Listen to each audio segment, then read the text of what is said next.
Kementerian Pendidikan Malaysia KPM mengumumkan bahawa ujian pencapaian sekolah rendah UPSR dan pentaksiran tingkatan 3 PD3 dimasukkan secara rasmi sejajar dengan usaha mereformasi sistem pendidikan negara ke arah yang lebih holistik dan berfokus kepada pentaksiran berterusan. Menteri Pendidikan berkata, permansuhan ini bertujuan mengurangkan tekanan peperiksaan ke atas murid dan memberi tumpuan kepada potensi serta perkembangan menyeluruh pelajar.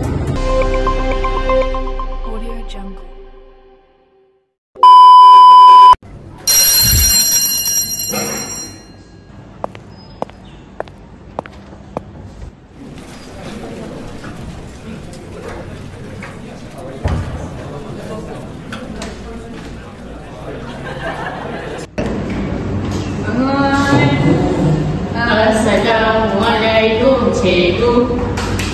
Okey, duduk semua. Terima kasih cikgu. Okey, sebelum saya memulakan kelas pada hari ini, seperti yang kamu tahu, korang semua adalah batch kedua yang tiada PPT pada tahun ini. Okey, jadi dengan pemasukan ini, saya telah bermesyuarat dengan lembaga peperiksaan menyatakan bahawa penilaian kurang melalui kerja khusus dan juga ujian bulanan. Tapi cikgu, kalau tak ada PT3, macam mana kami nak tahu prestasi sebenar kami? Alah, lagi bagus tak ada PT3. Tak adalah kita stres sangat pun. So, kita punya kerja semua berdasarkan kerja khusus. Ini Ahmad ada membantu pasal PT3 ke mungkin. Betul tak? Masa ada PT3 dulu, ada tahu apa yang nak sampai sekarang tak tahu.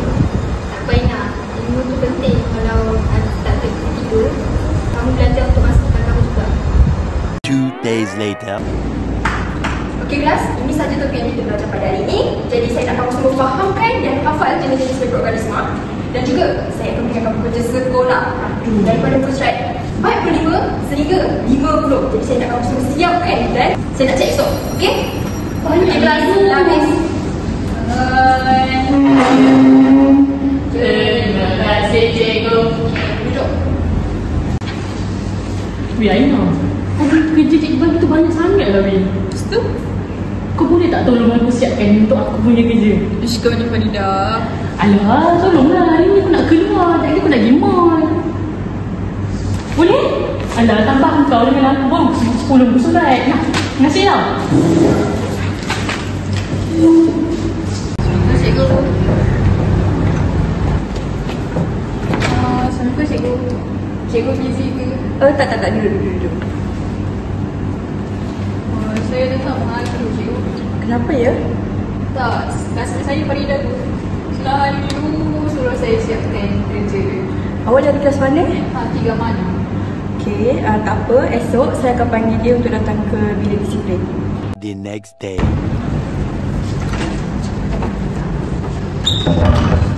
Kenapa cikgu ada kau ni? Awak Farida? Ya, saya cikgu. Duduk. Awak tahu tak kenapa awak datang ke sini?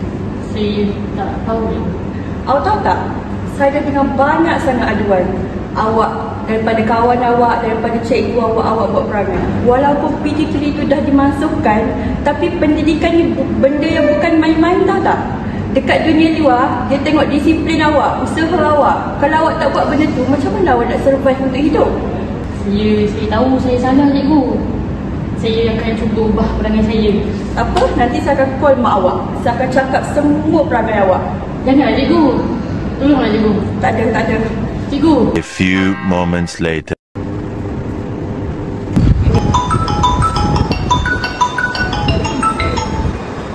Hello?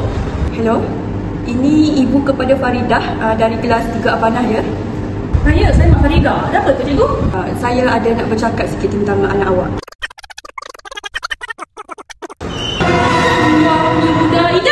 Ya, Mak. Cikgu call mak tadi tau. Katanya awak tak hantar kerja khusus. Apa nak jadi awak ni?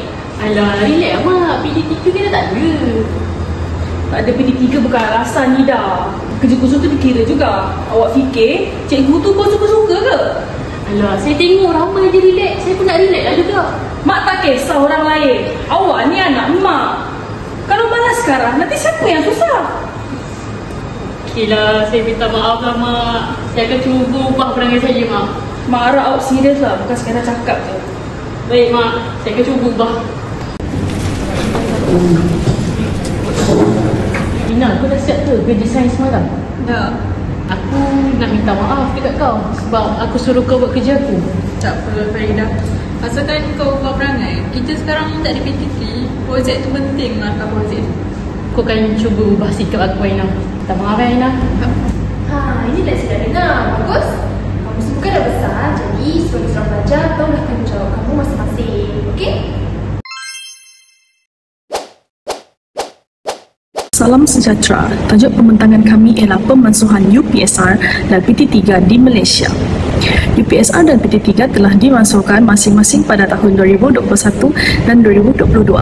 Langkah ini bukan sahaja akibat pandemik COVID-19 tetapi juga untuk merombak sistem pendidikan negara ke arah yang lebih holistik. Pemansuhan ini selari dengan Maklumat Pembangunan Lestari SDG 4 yang menekankan pendidikan berkualiti dan inklusif untuk semua. Kini, pentaksiran bilik darjah PBD dan pentaksiran berasaskan sekolah PBS dilaksanakan bagi menilai murid secara menyeluruh bukan sahaja melalui peperiksaan bertulis tetapi juga minat, sasiah dan kebolehan individu. Langkah ini diyakini mampu membina sistem pendidikan yang lebih adil, menyeronokkan dan sesuai untuk keperluan abad kedua. Seterusnya menyatakan bahawa Kementerian Pendidikan KPM mengatakan UPSR dan PT3 tidak lagi relevan dan tidak akan dikembalikan.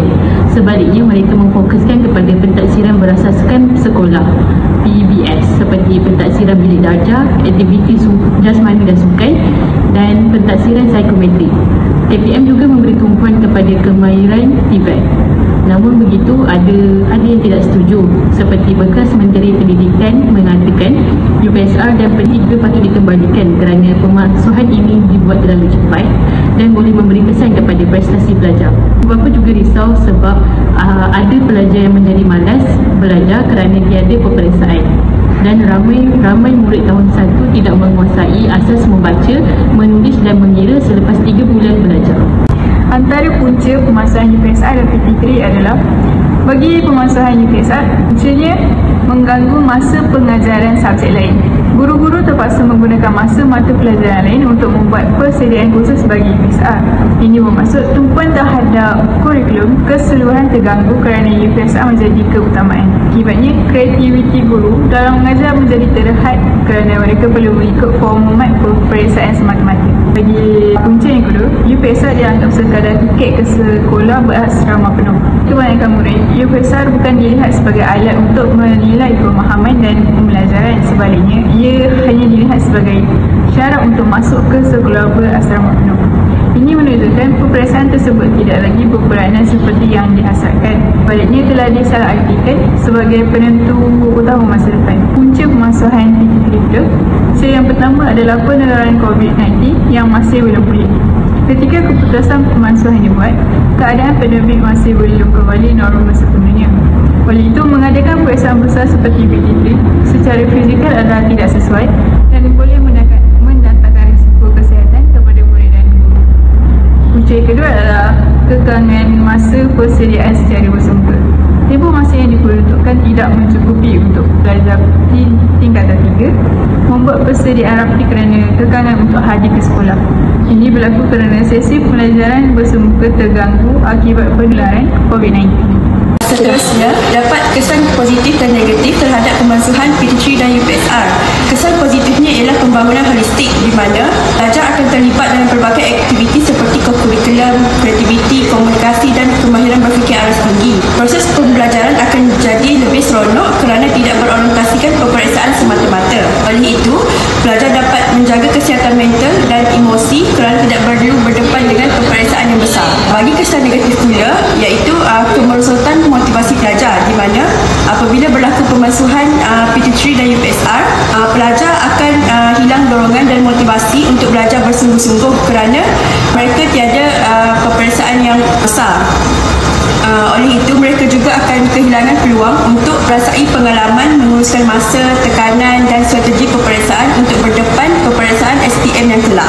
Akhir sekali, ketidakseragaman dalam penilaian di mana PBS yang dijalankan adalah tidak selari antara sekolah, menyebabkan kesukaran untuk menilai tahap pencapaian pelajar secara objektif kerana tiada peperiksaan standard yang dapat digunakan untuk mengukur tahap penguasaan akademik pelajar di peringkat kebangsaan.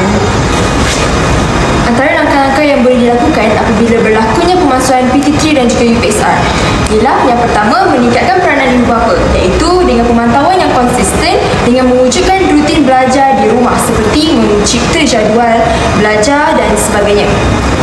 Langkah yang kedua ialah mengukuhkan sistem pentaksiran berdasarkan sekolah, iaitu PBD, dengan penilaian yang berterusan dari pihak sekolah dan juga pelbagai bentuk penilaian seperti dengan adanya kerja khusus setiap subjek-subjek tertentu. Langkah yang ketiga ialah dengan meningkatkan aktiviti kokurikulum dan juga program vocational. Dengan adanya program-program seperti ini, maka wujudlah lebih banyak program sukarelawan, kelab, persatuan dan juga sukan. Dengan ini dapat memberi ruang kepada pelajar untuk membangunkan bakat, kemahiran sosial dan juga kepimpinan. Maka dapat menyumbangkan pada negara apabila mereka telah dewasa nanti. Sebagai kesimpulannya, iaitu pemalsuan UPSR dan PT3 membuka ruang kepada sistem pendidikan yang lebih holistik dan penyeluruh. Langkah ini selari dengan matlamat pembangunan manfaat SDG 4, iaitu memastikan pendidikan berkualiti yang inklusif dan saksama kepada semua pelajar. Walaupun pelaksanaan ini membawa manfaat seperti pembelajaran yang menyeronokkan dan kurang tekanan, cabaran dari segi motivasi pelajar dan penilaian akademik yang seragam perlu ditangani secara serius. Justru, pengukuhan pentaksiran berasaskan sekolah, sokongan daripada ibu bapa serta pelibatan pelajar dalam aktiviti kokurikulum dan kemahiran vocational amat penting bagi memastikan matlamat pendidikan berkualiti dapat dicapai dan generasi masa hadapan lebih bersedia untuk menghadapi cabaran global. Itu sahaja pembentangan daripada kumpulan kami. Sekian, terima kasih.